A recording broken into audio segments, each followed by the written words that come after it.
Olá pessoal, bem-vindo e bem-vinda ao canal Amu Invest. MXRF11, vale a pena? Venha saber.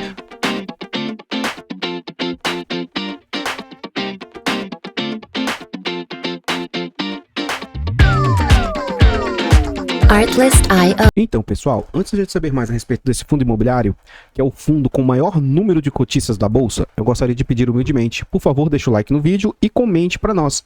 Você possui esse fundo imobiliário? Você acha ele um bom fundo? Uma boa gestora? Você sabe em que ele investe? Comenta que seu comentário é muito importante para o crescimento e desenvolvimento do canal. Compartilhe esse vídeo com as pessoas que você conhece, nos ajude a levar mais conhecimento e educação a mais pessoas. Temos o objetivo de tentar alcançar 5 mil inscritos até o final do ano, e provavelmente não vai dar, mas provavelmente vamos atingir 4 mil inscritos até o final do ano, que para mim é um grande marco. Começamos nosso canal em julho, mais ou menos, e em pouco tempo já atingimos esse número impressionante, na minha humilde opinião. Caso você queira nos apoiar, se inscreva no canal e ative o sino para ser notificado de todos os vídeos. Temos também a opção de membro. Está gostando do canal e quer nos apoiar? Clique no botão azul e saiba mais. Tornando-se membro, você vai fazer jus a benefícios exclusivos, tais como um grupo fechado do Telegram só para membros, e também você vai participar, ter acesso antecipado a vídeos e diversos outros benefícios. O principal é saber que você vai estar apoiando o crescimento e desenvolvimento do canal. O valor é bem irrisório, pequenininho, 10 centavos por dia. Acho que isso não vai te onerar, mas para a gente vai fazer uma enorme diferença. Vamos à frente aí, vamos lá. Caso você também queira apoiar o canal, você pode clicar, abrir uma conta na corretora Clear ou na MyCap por meio do meu link. Abrindo essa conta, você vai ganhar um bônus de R$70 pela Clear e eu também vou ganhar um bônus. O investimento inicial é de no mínimo R$100. Pela MyCap é a mesma coisa, investimento inicial de R$100 e você ganha um bônus de R$50. Fico imensamente agradecido se você quiser abrir a conta pelo meu link, tá bom? Vamos à frente aí, vamos lá. Esse fundo imobiliário, apesar de aqui constar como recebíveis imobiliários, e ele é sim de recebíveis, eu reputo mais como um fundo híbrido. Eu trouxe recentemente o TORD, da Tordesilhas, que também é um fundo híbrido, tá? Daqui a pouco eu vou explicar melhor porque eu acho que esse fundo é híbrido. Ele foi lançado no mês 9 de 2011, é um fundo bem antigo, ele é inovador nesse segmento aqui ó, de base 10, tá? Ele é da XP, a sua corretora, e ele tem mandato híbrido, que significa que ele pode investir em diversos segmentos distintos. Tem uma excelente liquidez, uma das melhores do mercado, quase 6 milhões de liquidez. Mas os usuários do site dão nota 3 de 5 para esse fundo. Ele representa 2% do IFIX e conta com 226 milhões de cotas. Em termos de PVP, esse fundo está sendo negociado próximo ao seu valor justo. Está sendo negociado a um PVP de 0,98. Isso significa que o fundo possui um patrimônio de 2 bilhões 280 milhões e o mercado está disposto a pagar 2 bilhões 246 milhões. Ou seja, um pouquinho abaixo do que ele realmente vale. Então, se a gente observar bem, atualmente ele vale 10,9 e o mercado está disposto a pagar 9,94. Tendo o mês 11 como referência, é um fundo que conta com 479 mil cotistas. Vamos à frente. Nesse slide, a gente consegue observar o quanto o fundo vem sendo negociado atualmente. 9,94. Ele teve como mínima 9,68 no último ano, né, e máxima de 10,80. E como eu disse, é um fundo com bastante histórico. Então, o que a gente observa? Esse fundo, ele sempre foi negociado. Deixa eu colocar a linha aqui dos R$10 para vocês observarem, ó. Então é um fundo que sempre foi negociado por vezes pouco abaixo, ó, entre 9 e 10 reais, e poucas vezes acima, na faixa de 11 reais, aí entre, então sim, o que ele costuma orbitar é entre 11 e 9 reais, tá? No final de 2019, todo o mercado estava bem aquecido. Esse fundo chegou a ter um estratosférico e exagerado valor de R$14. Vem a questão pandêmica de março de 2020 e esse fundo cai para poço abaixo de 8,50 aí. Foi um número bem expressivo. O fundo se recupera e ele começa a ficar lateralizado na casa de R$11 e agora ele está lateralizado na casa dos R$10 aí. Vamos à frente. Como eu disse, é um fundo com histórico e são poucos fundos imobiliários na nosso atual portfólio que possuem um excelente histórico, um histórico longo. Então, o que a gente costuma observar aqui? Ó? Esse fundo, vamos pegar a linha dos 8 centavos aqui.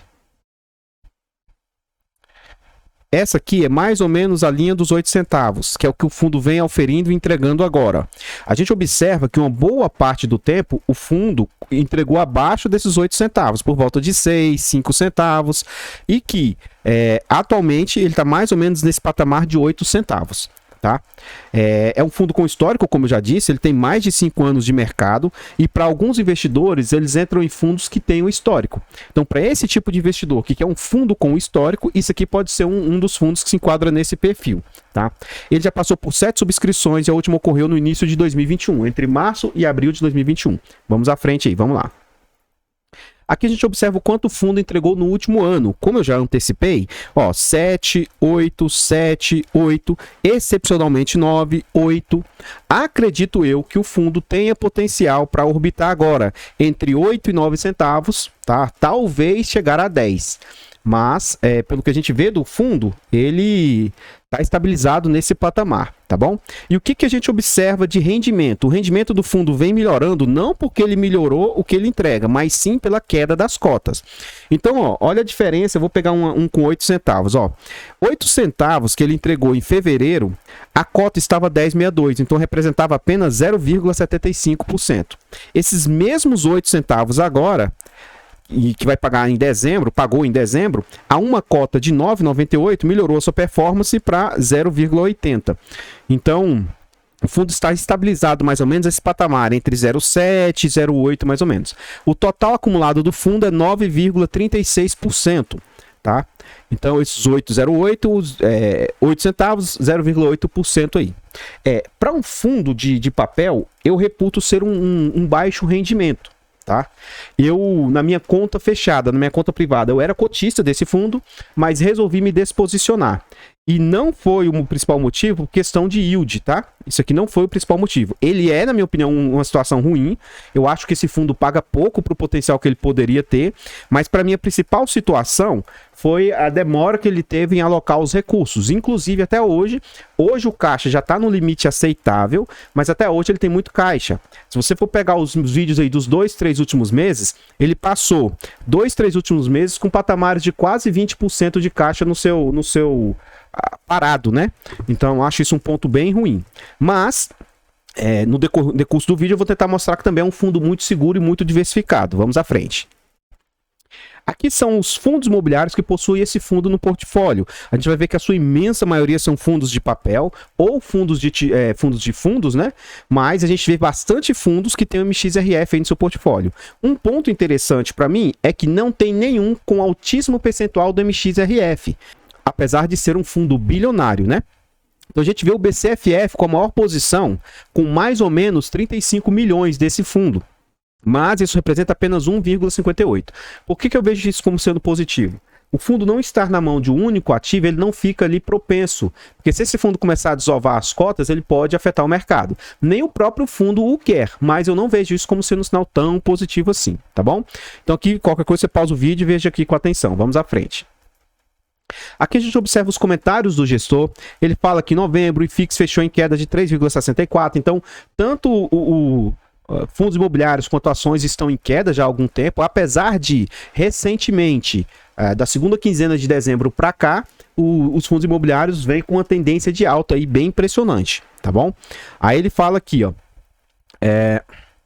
mais uma vez, destacamos o elevado crescimento de cotistas da base do fundo, chegando a quase 479 mil cotistas. Então, assim, já está beirando os 500 mil cotistas. É uma base muito grande desse fundo aí, interessante. Aqui ele fala do que ele se movimentou, mas eu não vou ler essa parte aqui para vocês. Qualquer coisa vocês podem pausar e ver o vídeo com atenção. Aí ele fala esse ponto aqui, ó. Vamos ler, esse ponto é interessante. O fundo segue sua estratégia de manter o portfólio composto de CRIs com boa qualidade, com foco em originação e estruturação própria. Por esse motivo, existem prêmios implícitos nas taxas. O que eu vejo? Apesar de ele mostrar isso como se fosse algo positivo, eu vejo como negativo, porque, poxa, se ele mesmo gera, se ele mesmo, e eu já vi diversas entrevistas de gestores que eles dizem que quando o fundo imobiliário gera o seu próprio, ele mesmo cria na sua própria estrutura, ele consegue ter maior ganho. Então, poxa, ele está gerando os próprios CRIs e está entregando tão pouco, então, poxa, né, eu vejo isso como sendo negativo ao invés de positivo, como ele traz aqui. Tá? Aí ele fala, o fundo realizou com sucesso novos desinvestimentos em permuta financeira durante o mês. Jardins 2 foi completamente desinvestido durante o mês. Esse é um fundo que tem muitos ativos, muita diversificação, tá? Inclusive me perguntaram, olha, eu não vejo nenhum influenciador falando sobre alguns ativos que ele tem no seu portfólio. O que acontece? Esse fundo, ele era muito ruim um tempo atrás, muito mesmo, cerca de 5, 7 anos atrás, era um fundo muito ruim. E chegou a ter muita inadimplência dentro do seu portfólio, muito default. Aí me questionaram sobre alguns imóveis que ele tem dentro do seu portfólio, que é pouco falado. Como hoje isso representa pouquíssimo quantitativo dentro de todo o patrimônio do fundo, quase ninguém fala sobre isso. Mas o que são esses imóveis? Foram garantias que ele teve que exercer e executar na época dos fatos, e essas garantias, por exemplo, emprestou dinheiro, não pagaram, e aí o fundo conseguiu tomar imóveis que foram dados como garantia. Só que, por algum motivo, esses imóveis não performam. Então o fundo poderia estar vendendo ou tentando se desfazer desses ativos, ou tentar colocá-los para alugar, mas desses ativos o fundo não consegue oferecer ganhos impressionantes aí, tá bom? Então a história é mais ou menos essa. Se tiver ficado alguma dúvida, deixa nos comentários que eu tento explicar melhor. O fundo tem como objetivo a alocação de 80% do PL em CRIs e 20% do PL em permutas, que são as equities aí. Contudo, hoje está totalmente desbalanceado isso, não está dentro do que ele procura oferir aí. Aí ele vai e continua falando aqui, ó, vamos lá. Os rendimentos auferidos segundo o regime de caixa foram de 0,076 por cota, totalizando 17 milhões. Aqui ele vai falar os detalhamentos aí. Então, note que ele entregou até um pouquinho acima do que ele tinha. E a gente vai ver que é um fundo que, teoricamente, você não pode esperar que ele vai entregar um altíssimo resultado, porque ele não tem reservas feitas aí, tá bom? Vamos à frente que a gente vai ver com mais detalhes. Aqui a gente observa o quanto o fundo cobra. Ele cobra 0,9 de taxa de administração, é uma taxa aceitável. Contudo, eu não entendo isso. Não entendo mesmo. E eu vou me explicar melhor, tá? O que acontece? É um fundo que não cobra taxa de performance e 0,9 é uma taxa bem aceitável, tendo em vista que tem vários fundos no mercado que cobram 1,1, 1,2, até 1,5. Tá bom? Além disso, esses fundos cobram taxa de performance. O que eu quero chegar com isso? Ora, vamos lá. Esse fundo só cobra 0,9 e a gente vai ver que a taxa que ele cobra é uma taxa bem aceitável. Contudo, é isso que eu quero dizer. Vou trazer um comparativo aqui.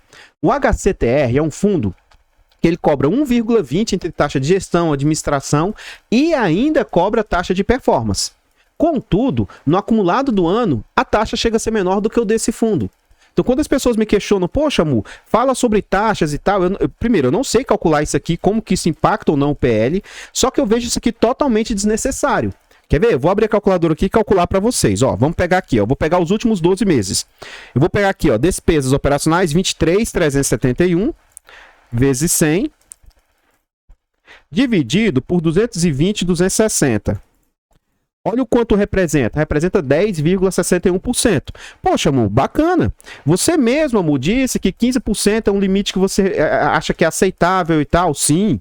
Em termos de taxa, esse fundo é uma exceção da XP, viu? Que XP é bem careira com suas taxas aí. Em termos de taxa, tá aceitável. Mas o que eu tô querendo dizer é o seguinte. Imagina, em termos de taxa, tá? Não tô fazendo os comparativos de risco ou não.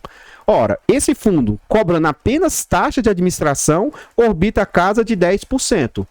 E a gente tem fundos aqui que cobra taxa mais cara, cobra taxa de performance e a taxa chega a ser menor que essa. Então essa história aqui eu não entendo. Pode ser que eu seja meio abestalhado ou sabe? Isso não entra na minha cabeça, essas taxas. Por isso que eu prefiro vir aqui e mostrar na prática os cálculos e situações nesse sentido, tá bom? Vamos à frente aí. E outra coisa. Esse relatório deles não mostra um histórico dos últimos meses e não mostra se tem reservas acumuladas aí ou não, né? Vamos à frente aí, vamos lá. Aqui é o relatório para a gente entender o que cada... de onde se originam os recursos que o fundo distribui. Eu acredito que seria interessante ele trazer aqui o quanto o fundo tem acumulado. Ele também não traz esse gráfico aqui, ó. Mas se ele trouxesse o quanto o fundo tem acumulado, daria para você ter uma noção de se ele vai distribuir um excedente ou não, alguma coisa nesse sentido. Mas vamos lá. O fundo, vamos ver o que ele gerou de capacidade. Esse azul escuro aqui, ó, são as receitas de CRIs. Então, os CRIs é o que realmente sustenta esse fundo. E aí isso não entra na minha cabeça. Se os CRIs é o que sustenta, por que ele não direciona mais para CRIs, né? Ó, 6, 6,5, 7,5, 6,8. Então, ele vem entregando de 7 a 8 centavos. Uma boa parte do que o fundo vem entregando hoje, ele está vindo por causa dos CRIs. O que mais que vem os recursos, ó? Os FIIs. Permutas financeiras também tem contribuído com uma boa percentual aí, ó, girando em torno de quase 1 centavo aí por mês. Receita de FIIs. FIIs hoje já tem contribuído quase que igual permuta ou bem semelhante, ó. Então FIIs é essa outra barrinha aqui, ó, 1,8, 0,8. Aqui nem aparece o total, né? Mas a gente observa, ó, 0,5, 0,7, FIIs agora começou a ser mais representativo. E o próprio dinheiro que estava em caixa, olha para vocês verem, também tem representado meio centavo aí, ó, o dinheiro que está parado em caixa. Então, mais um ponto aí. E aqui a gente consegue observar dentre as linhas que o quanto ele distribuiu é a linha azul e o resultado é a linha marrom. Então ele vem distribuindo bem em linha com o que ele ofere, ou seja, ele não distribui a mais, mas ele também não tem reservas. Ou seja, o que a gente observa é que o fundo tem realmente essa capacidade de entregar isso aí. O que me deixa um pouco encafifado, encabulado, é o seguinte: esse fundo ele é bem atrelado a CDI, e o CDI ele vem aumentando desde o início do ano. Tá? Ele saiu da casa de 2% para hoje 9,25%, né? Mas o que me impressiona é o seguinte: ora, nesse meio termo aqui, ó, já era para o fundo ter melhorado um pouco a entrega do seu CDI, né? E a gente não percebe isso tanto assim graficamente. Por quê? Ó, 0,7 caiu ao invés de subir, caiu ao invés de subir, melhorou, recuou e recuou. Na minha opinião, não entendo o porquê desse recuo aqui nos CRIs que são indexados a CDI. Isso a gente vai ver melhor aqui, ó. Vamos lá. O que a gente observa do total do seu portfólio? Ó, ele tem 67% em CRIs e, segundo ele próprio, ele queria ter 80% em CRIs.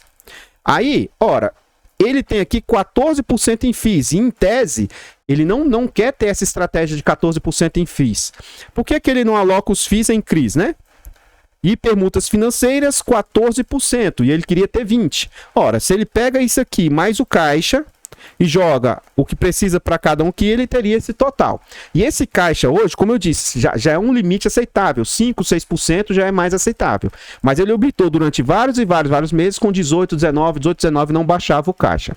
Quais os setores que esse fundo investe? 32% setor residencial, 39% corporativo, 23% comercial e 6% em caixa. Vamos à frente aqui. Aqui a gente observa o seu indexador, que foi o que eu falei atrás. Ó. Hoje, quase 40% do fundo é indexado a CDI mais 2,7, a taxa média. E por causa disso que eu estou dizendo, ora, 40% do fundo é indexado a CDI, e o CDI vem mostrando um bom resultado. Eu sei que gasta-se de 2 a 3 meses, porque a própria XP já trouxe isso em outros relatórios de outros fundos. A XP não, a Quineia, tá? A Quineia, ela traz isso bem explícito nos seus relatórios. Ora, gasta-se de 2 a 3 meses para refletir o resultado acruado, o resultado apurado. Então, o resultado de agora, ele é referente a 2, 3 meses atrás. Então, assim, já era para o fundo estar apresentando uma melhora nas suas entregas aí, tá bom? Então, eu vejo isso como sendo algo, assim, misterioso. Por que o fundo não está tendo uma recuperação de passar a entregar talvez 8 centavos com estabilidade, 9 centavos, enfim, a gente vai ter que aguardar o tempo aí para ver se o fundo consegue entregar de 9 a 10 centavos. Ele tem ali mais 58% em IPCA, mais 8%, e GPM mais 7 é só 1%, pré 1% e CDI líquido 1%, totalizando 100% aí, tá? Esse outro gráfico aqui não fica muito claro, porque não bate com lá em cima. Porque aqui, ó, 49% IPCA, aqui em cima diz que é 58%. 39% CDI, aqui diz que é 33%. Então é um pouco confuso esse outro. Não fica claro se aqui é o book total e aqui é somente CRIs. Vamos à frente. O que a gente observa hoje? Fundos imobiliários é 14% do portfólio e as permutas 14%. E eles estão performando mais ou menos igual. Então o que eu vejo? Se o core do fundo é ter permutas e os FIIs estão performando igual permuta, e eu reputo que o risco dos FIIs é menor do que permuta, eu, assim, né, que ele mudasse, então, sua estratégia core. Ou que ele saísse das permutas e viesse para os FIIs. Porque eu vejo os FIIs com mais liquidez, pode ser que no futuro as permutas deem um resultado maior? Pode ser. Só que ao contrário do TORD, que as suas permutas lá, que seus equities ainda não estão performando, nesse fundo já está. Então eu acho que ele entrega pouco frente a um risco que isso apresenta, entende? Então assim, pelos dois ter o mesmo percentual, isso aqui era para estar entregando, sei lá, 70, o dobro a mais do que os FIIs. O que eu quero dizer é, FIIs está trazendo um retorno igual permutas com menos risco. Enfim, não sei se ficou claro para vocês aí. Então, do total que ele investe em FIIs, 33% está em SPVJ, ele tem GTLT mais 20%, IDGR, ele vai ter diversos fundos aí que não são tão conhecidos, né? Esses dois primeiros, IDGR também acredito que não, LP também não, HBRH também não, o GALG sim, agora GAMI é novo, HGRRS também não, BIM é novo, o RUF é desconhecido, BRCR beleza e a PTO é novo. Então ele tem bastante estratégias aí, inclusive eu trouxe vídeos recentes para vocês aí, ó, do BIM e do APTO, tá? São uns fundos novos aí que eu reputo que pode ser que seja boa estratégia, bons fundos aí promissores aí. Vamos à frente. Aqui a gente vê apenas dos CRIs. Dos CRIs que ele investe, 47% é CDI e 49% IPCA. E os demais aqui nesses outros setores aí. E os setores da economia, que eu faço crítica toda vez que eu trago um vídeo do MXRF, é o seguinte: eu nem vejo problema dele trazer siglas em inglês. Não vejo problema porque a gente tem muito investidor estrangeiro na Bolsa. Mas a gente também tem investidor brasileiro na Bolsa. Então eu acho que seria interessante ele colocar isso em português também. Afinal, se tantas pessoas investem nesse fundo, ele tem 500 mil pessoas, quase pessoas físicas, ele deveria fazer também um relatório para esse tipo de pessoas, né? Eu tenho um inglês bem ruim, inclusive já me corrigiram, já me ensinaram algumas coisas aqui. Agora imagina a maioria da nossa população. E o objetivo é que isso alcançasse a população e fosse uma coisa mais clara, né? Residential Real Estate são tijolos propriamente ditos do setor residencial. O que mais que ele é? A maior parte, ó, 45%. Ele investe em malls, que são shoppings, 17%. Food, retail, deve ser setor de alimentação, mais 10%. Healthcare, é setor de cuidados, setores médicos, né, acredito eu, 8%. Agrobusiness, 5%. E setores diversos, others. Meu inglês eu tô gastando tudo hoje aqui, em 13%. Vamos à frente aí. Então, pessoal, o que eu tinha para trazer a respeito do MXRF11 são somente essas informações. Eu gostaria de pedir e reforçar novamente, por favor, deixa o like no vídeo. Comenta para nós o que você acha desse fundo imobiliário. Eu acho um fundo bom, é um fundo até bacana para quem está se introduzindo ao mercado, é um fundo seguro, é um fundo bem diversificado hoje, mas eu acho que ele performa muito pouco para o potencial que ele poderia entregar realmente. Então, a minha posição que eu já tinha nele era pequena e eu resolvi me posicionar em outros ativos por questão de, como a minha carteira privada eu tenho mais liberdade, eu resolvi posicionar. Na carteira pública, esse fundo está lá e eu pretendo continuar com ele na carteira pública. Por quê? Primeiro, eu tinha limitação quando essa carteira foi criada, tá? E eu não sou de ficar vendendo ativos. Como agora ela vai começar na próxima semana com aportes de R$100, eu vou ter muito mais liberdade para estar aportando. Então, esse ativo, por exemplo, eu vou aportar muito raramente, inclusive ele vai aumentar uma pequena posição em vista do que já é hoje, mas vai ficar lá para fins de diversificação, tá bom? Mas é um ativo que não tenho nada contra a XP, não tenho nada contra a gestora, não tenho nada contra esse fundo, mas é um fundo que atualmente não me agrada lá, tá bom? Esse meu ponto de vista não reflete indicação de compra, venda ou manutenção do ativo, e se você gosta, como eu sempre falo, eu não estou aqui para dizer que meu ponto de vista é correto, se o fundo que eu gosto é o único que presta. Eu respeito bastante a opinião e a posição de vocês. Então diga aí para mim se você tem esse fundo, se você gosta, se você está satisfeito, tá? Mas é um bom fundo sim, um excelente fundo, bastante segurança. Compartilhe esse vídeo com as pessoas que você conhece, nos ajude a levar conhecimento e educação a mais pessoas. Se inscreva no canal e nos ajude a chegar aos 5 mil inscritos. Torne-se membro. Muito obrigado aos últimos membros do canal aí, ó, o Marcos, o Antônio, o Renato. Torne-se membro e nos ajude no crescimento do canal aí. Eu vou ficando por aqui. Caso você queira apoiar o canal, abra uma conta pela Clear ou pela MyCap por meio do meu link. Você vai ganhar um bônus e eu também vou ganhar. E você vai ajudar bastante o canal aí. Na data de hoje, 28 de dezembro, apareceu para mim o primeiro bônus lá na Clear. Eu não sei, uma pessoa até falou comigo no privado, ele é membro, disse que havia aberto a conta por lá. Então eu fico bastante satisfeito. Espero que outras pessoas que me disseram que ia abrir por lá, futuramente apareça esse bônus aí, para vocês e para mim. Então, tenha um pouquinho de paciência, pode ser que demore uma semana ou 10 dias aí, mas esse bônus deve aparecer para vocês aí. Muito obrigado a todos que estão apoiando e fiquem todos com Deus. Vou deixar passando agora mais alguns slides a respeito desse fundo, com as equities que ele tem, e eu espero encontrá-los nos próximos vídeos. Fiquem todos com Deus, tenham uma boa noite e fui!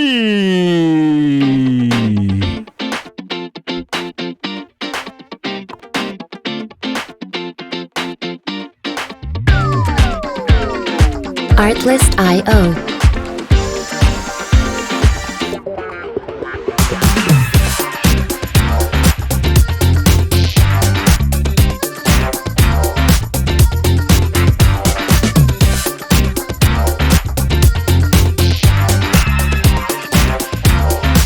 Music licensing reimagined.